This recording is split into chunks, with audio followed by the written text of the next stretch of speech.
Start करते हैं इस लेक्चर को। तो पिछले लेक्चर में हम लोग डाइपोल पढ़े थे, जब डाइपोल को हम यूनिफॉर्म इलेक्ट्रिक फील्ड में रखे थे, ठीक है। तो स्टेबल, अनस्टेबल और टॉर्क निकाले थे। जब भी कोई डाइपोल यूनिफॉर्म इलेक्ट्रिक फील्ड में, ठीक है, तो ऐसे है, क्लियर है, ये ई है, और ऐसा रख के हम लोग इस पे किसी केस पे ये क्यू है, ये भी क्यू है, और ये डी है, ये हम लोग एंगल क्या ले लेते हैं, थीटा। ऐसे केस में टॉर्क निकाले थे। टॉर्क हमारे पास क्या आया था, पी क्रॉस ई। क्रॉस पर ध्यान दीजिएगा, कम्यूटेटिव नहीं होता, तो दिस नॉट इक्वल टू, ध्यान दीजिएगा, ई क्रॉस पी। क्लियर है, तो खैर वो कोई मतलब नहीं है, वो तो आपको पता है, पी क्रॉस ई, ठीक है। दो पॉसिबिलिटी आया था, हम लोग निकाला था उसको, ये पी क्रॉस ई आ गया था हमारे पास। पी क्रॉस ई यानी मैग्नीट्यूड देखेंगे तो mod of P mod of E sine theta. Clear है, कोई दिक्कत नहीं। अब आते हैं हम लोग कि जब डाइपोल रखा हुआ है तो इस इलेक्ट्रिक फील्ड में रखने की वजह से पोटेंशियल जी क्या होगा। इन दोनों डाइपोल का, जो डाइपोल बनाने में पोटेंशियल जी स्टोर्ड, वो नहीं, जैसे potential ji stored in dipole अगर हम बात करेंगे इन कंस्टिट्यूटिंग दिस डाइपोल, ठीक है, potential ji stored in dipole, तो हम लोग क्या कर सकते हैं कि मान लो ऐसे क्यू है, ये क्यू है, तो हम लोग जानते हैं सेपरेशन डी है, तो क्या रखते हैं हम लोग पोटेंशियल जी माइनस के क्यू स्क्वायर या minus q square by 4 pi epsilon r होता है, यहाँ डी हो जाएगा। तो ये इंटरनल है ना, ये कौन सा हो जाएगा, इनका इंटरनल पोटेंशियल जो इनको बनाने में लगा ना, ठीक है। अब हम लोग जो निकालने जा रहे हैं, क्लियर है, वो जब इस डाइपोल को हम इस इलेक्ट्रिक फील्ड में रखें, ठीक है, potential ji stored in dipole when, या potential G due to this uniform electric field, potential energy of the dipole in the uniform electric field, ठीक है, यूनिफॉर्म कर लो या किसी केस में इलेक्ट्रिक फील्ड कर लो, क्योंकि पॉइंट ही निकाला हम लोग को, ठीक है। तो इस केस में ध्यान दे लो कि अगर हम लोग इस इलेक्ट्रिक फील्ड में रखा हुआ है, ये तो केस हमारा यूनिफॉर्म इलेक्ट्रिक फील्ड का है, ठीक है। तो इस केस में अगर हम लोग को निकालना है तो हम लोग कैसे निकालेंगे कि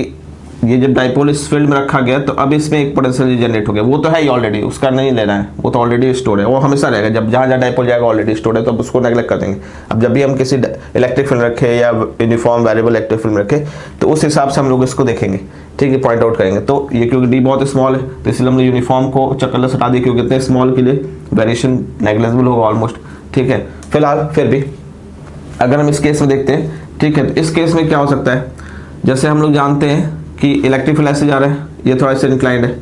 इस केस में लोगों को पोटेंशियल निकालना है कि पोटेंशियल क्या होगा, ठीक है। जब इस इलेक्ट्रिक फील्ड में रखा हुआ है तब इसमें पोटेंशियल कितना स्टोर है, वो तो ऑलरेडी है, उसको छोड़ दो, ये हमेशा रहेगा, वो वाला जहाँ जहाँ डाइपोल जाएगा वो रहेगा। तो उसके अलावा ये पोटेंशियल और कितना डेवलप हो रहा है इसमें, ठीक है। तो ये हम लोग देखने जा रहे हैं। तो देखो, अगर इन दोनों पॉइंट में यहाँ पोटेंशियल डिफरेंस क्रिएट है, इलेक्ट्रिक फील्ड के डायरेक्शन पोटेंशियल घटेगा, मान लो ये पोटेंशियल V1 रख लो, ये V2 रख लो, तो पोटेंशियल घट रहा है, तो V1 माइनस V2 कितना घटेगा, यहाँ से यहाँ जाने में, यूनिफॉर्म है, ठीक है। याद है ना आप लोग को, डेल्टा V की वैल्यू क्या होता है, minus E dot D R. अगर इलेक्ट्रिक फील्ड यूनिफॉर्म है तो minus E dot delta R हो जाता है, ठीक है। E डॉट डेल्टा आर का इस केस में क्या हो जाएगा, माइनस, ठीक, डेल्टा V मतलब फाइनल, यानी V2 minus V1, final minus initial, क्या हो जाएगा, माइनस E, और डेल्टा आर ये डिस्टेंस, तो ये डिस्टेंस क्या हो जाएगा, ये d है, ये थीटा है, तो ये क्या हो जाएगा तुम्हारा d cos थीटा, ठीक है। तो पोटेंशियल जी जो इसमें स्टोर होगा वो क्या आ जाएगा, तो u आ जाएगा तुम्हारा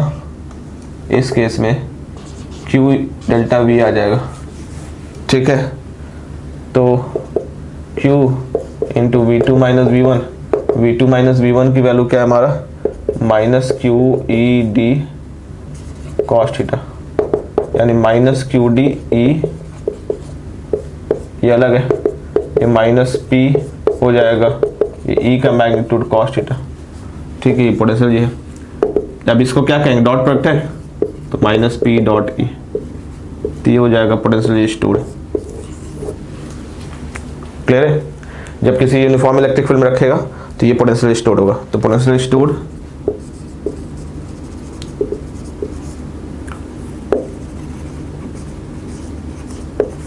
of the dipole in the uniform electric field. ठीक है, अब देखो अगर मान लो नॉन यूनिफॉर्म इलेक्ट्रिक फील्ड रहा, ठीक है, हम जो देख रहे हैं नॉन यूनिफॉर्म इलेक्ट्रिक फील्ड का वो केस देख ली। ये आ गया हमारे पास, टॉर्क आ गया, टॉर्क हमारे पास क्या था, P क्रॉस E, ठीक है,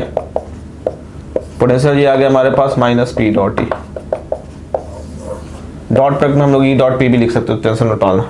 ठीक है, अब आते हैं नॉन यूनिफॉर्म इलेक्ट्रिक फील्ड। ठीक है,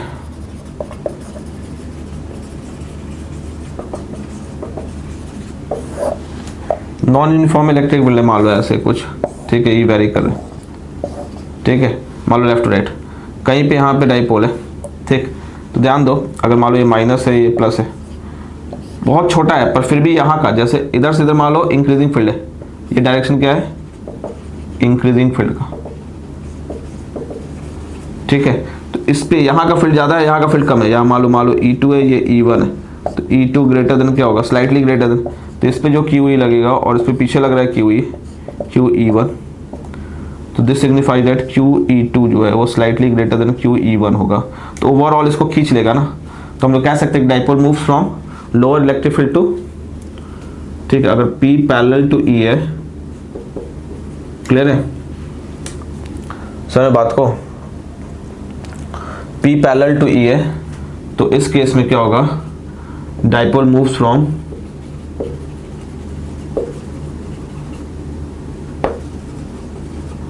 lower electric field to higher electric field. दूसरे लफ्ज में कह सकते हैं that is dipole moves in the direction of increasing field. ठीक है, अच्छा ऐसे केस में आपसे कभी कभी फोर्स पूछ सकता है कि डाइपोल पे फोर्स क्या होगा, तो डाइपोल पे फोर्स सिंपली, ठीक है, यू आपको पता है कि माइनस P डॉट E है, तो फोर्स आप लोगों को पता है कंजर्वेटिव क्या होता है, माइनस DU बाई DR, ठीक है, या माइनस रेडियंट U ग्रेडियंट। ठीक है, कैसे होता है ना, तो यहाँ पे माइनस, ठीक, तो यहाँ पे आप रख लो माइनस DU की वैल्यू क्या आ जाएगा, minus P dot E by कुछ समथिंग R, ठीक है, और इधर R कैप हो जाएगा, जो भी हो जिधर हो, ठीक है, वो कोई वेक्टर होगा। ठीक, तो यह आप लिख सकते हो माइनस माइनस प्लस हो जाएगा, P तो कांस्टेंट ही है, तो P dot D partial derivative of E with respect to R, इसको पूरे को ऐसे ले लो, ये यूनिट वेक्टर जो है फोर्स का ना, ठीक है, ये जो फोर्स आ रहा है हमारा उसका यूनिट वेक्टर है। ठीक है, तो ऐसा लिख लेंगे, कोई दिक्कत, कहीं कोई कष्ट, ऐसे निकाल सकते हैं। अगर हमसे फोर्स पूछ दिया तो ये क्या आ जाएगा, force on a dipole in a varying, ठीक है, electric field, non uniform electric field, no doubt, क्योंकि ऐसे तो जीरो होना चाहिए, बस थोड़ा भी पॉइंट, ये लग रहा है कि D बहुत छोटा है, तो लगभग लग रहा है कि बहुत टेंस टू स्मॉल है, D बहुत छोटा है किसी चीज़ से, ठीक है, तो लग रहा है कि दोनों पे ऑलमोस्ट फोर्स बराबर होगा, तो net force zero, no doubt uniform में तो हम लेके चलते, पर थोड़ा सा स्लाइट अंतर भी है, हल्का सा, उस अंतर में भी अगर मान लो फील्ड चेंज हो रहा है, ठीक है, तो उस समय फोर्स क्या होगा, तो ये फोर्स आप ऐसे निकाल सकते हो। क्लियर है, ये R जो है वो यूनिट वेक्टर है, unit vector in direction of force, in the direction of force, जो रिजल्टेंट फोर्स आएगा। ठीक है, क्लियर है, आप ऐसे ग्रेडियंट्स निकाल सकते हो, तो आपको रिजल्टेंट पता ही है कैसे आएगा, मतलब एक बार U को हम x के रिस्पेक्ट करेंगे पार्शियल I कैप, माइनस एक बार U को y के रिस्पेक्ट करेंगे J कैप, एक बार U को Z के रिस्पेक्ट करेंगे K कैप, तो वहाँ से आ जाएगा डायरेक्शन। क्लियर है, ठीक है, चलिए तो इतना काफ़ी है, बाकी की बातें हम लोग नेक्स्ट लेक्चर पढ़ेंगे। Till then stay connected, thank you.